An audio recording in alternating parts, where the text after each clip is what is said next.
ଶାଶୁ ମା ବ୍ୟସ୍ତ କାହିଁକି ହଉଛନ୍ତି? ଲତା ମାଉସୀ ପରା ଆଗରୁ ବହୁତ ଥର ଆସୁଛନ୍ତି, ସେ ଆସିଯିବେ, ବ୍ୟସ୍ତ କାହିଁକି ହଉଛନ୍ତି? ମୁଁ ଲତା ପାଇଁ ବ୍ୟସ୍ତ ହଉନି।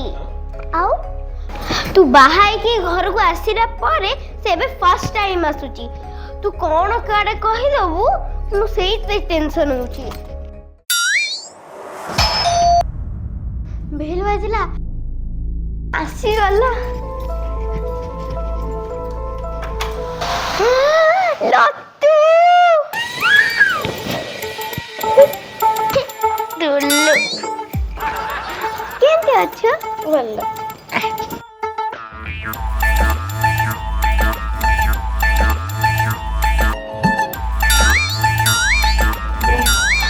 ତୁ କଣ ଦେଖୁଛୁ?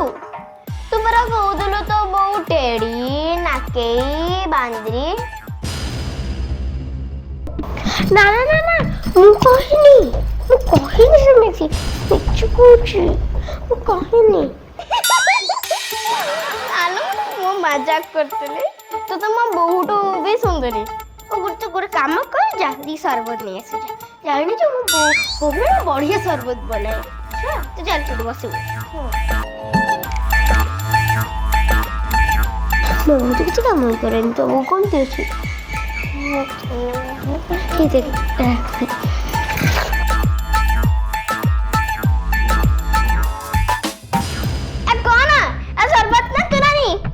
बहु ये कौन बनीची तू?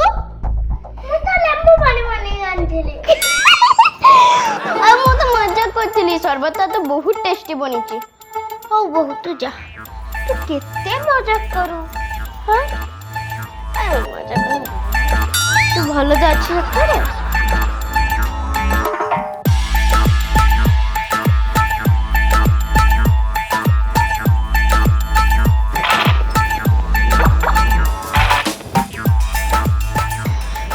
मत बहुत भूख लगला जे तुलू।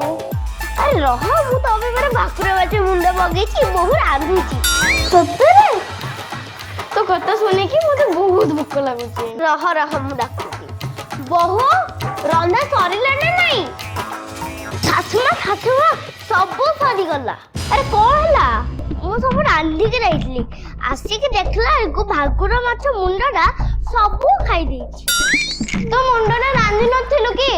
रांधुथिली जे सब झोल सी पी देला। आपण मानक पे किछि ना। साले आमे कोन खाइबा? हाबा